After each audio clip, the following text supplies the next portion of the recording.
Saturday morning, it's time to kick off the Experts program, and Luis Alvarez, CEO of the Alvarez Technology Group, is with us today. Luis, welcome back. Thank you, Mark. How are you today? Doing pretty good. Looking forward to the weekend. It's beautiful weather, and we've got car shows galore to go to this weekend, so we're gearing up for all that good stuff. And I imagine you'll probably be out on the water today or tomorrow? No, this is Madam Ronnie's birthday weekend, so it's all about her. Okay. She doesn't want to go out on the boat this weekend for her birthday.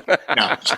We're going to go over to the Monterey County Vintners and Growers Association San Lucia Highlands event out at Mare Soleil this afternoon, and then spend some time in Carmel. She loves going to Carmel over the next couple of days and go to some good restaurants and just kind of walk around. And they have the sand sculpting this weekend over there, so we're going to check that out on the beach. Well, wish her a very happy birthday for me. I will. Thank you. Hey, we're going to talk about NFT and how it works, but before we get to that, I want to mention that Elon Musk was in the news on Friday. I woke up to a headline that said, Elon Musk says Twitter sale has hit a snag, and ostensibly he was saying that we are attempting to determine what percentage of Twitter users are real versus bots, and I guess he wants to make sure that, now this is according to the story and what he was quoted as saying, that 5% or less of Twitter users are bots. I guess if the number is higher, he might go back and re-offer a lower amount of money for Twitter or just walk away from the deal completely. And you read an op-ed piece today saying that buying Twitter was just like a gaslighting move by Elon Musk, and he may end up just walking away from it and not doing it. Yeah, it's funny because the article used a term that I hadn't seen in a while, fugazi, which means fake in Italian.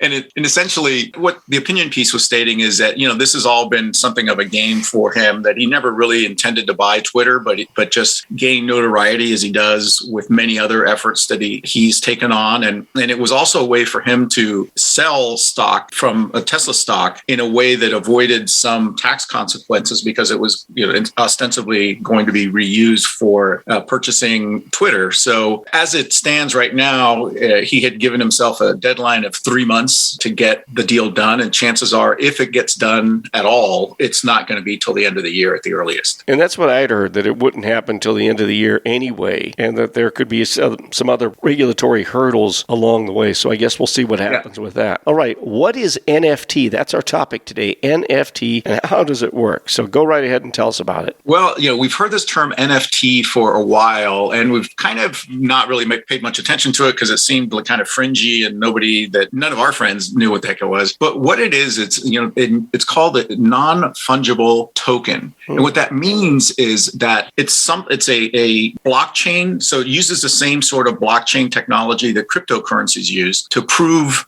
something called provenance. That is, that something is owned by somebody. And with an NFT, since it's not fungible, means it can't be changed. It can't be altered. So it's mostly been seen in artwork and especially digital artwork. Somebody creates a digital piece of art, they embed an NFT in that artwork. And so now whoever buys that artwork is the owner and can prove it because there's a chain of custody, if you will, from the artist to the person that bought it. And what that means is that it can't be copied. So if you try to copy something and post it like on your Facebook page or on your Instagram page, the owner might come after you and say, hey, remove that because that belongs to me and you can only post it with my permission. The other thing it does is it allows artists who create these digital pieces of art to write into the contract that they get royalties if that piece of art is sold to somebody else. Mostly artwork, when it's sold by an artist to a gallery, for example, or to an individual, what happens after that is really out of the control of the artist. It can be sold to anybody, and even if it's double the price, the artist doesn't get a penny of that. This is a way for artists to continue to earn royalties on their work if it continues to increase in value and gets sold to other buyers. But now we're starting to see NFTs in other kinds of assets, things like tangible property. There's a move afoot where you can provide an NFT in your deed of trust for a piece of property so that you can prove that you own it and nobody else can do anything, which protects that property from being taken over or being fraudulently sold, which happens on occasion. And there's all sorts of assets in the digital space that are being NFT'd, if you will, and their value increases because you can prove that this is an original work of art, not a copy or not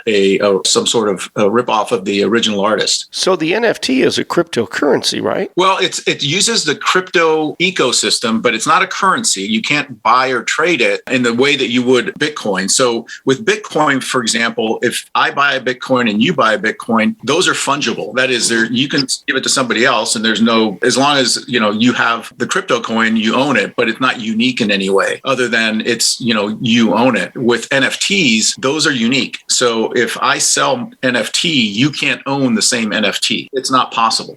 So each one of these things is a unique, like I said, it's a unique chain of custody that proves where it came from and who owns it now. Really fascinating. NFTs, non-fungible. What's the T stand for again? Token, non-fungible tokens. All right, that's our topic today with Luis Alvarez, CEO of the Alvarez Technology Group. Online, alvareztg.com, @AlvarezTG. That's the Twitter handle. Luis, the toll-free number for the I-Team. Give us a call at 866-78-I-TEAM. That's 866-784-8326. And looking ahead to Monday, we've got another really interesting topic to talk about. Luis, tell our listeners what we're talking about on Monday. Well, Texas has passed a law that allows its citizens to sue social media companies, and it's been upheld at a federal court level. All right, we'll talk more about that on Monday's program starting in the 8 o'clock hour. Thank you, Luis. Have a great weekend. Take care, my friend. And once again, happy birthday, Ronnie. Will do. Take care.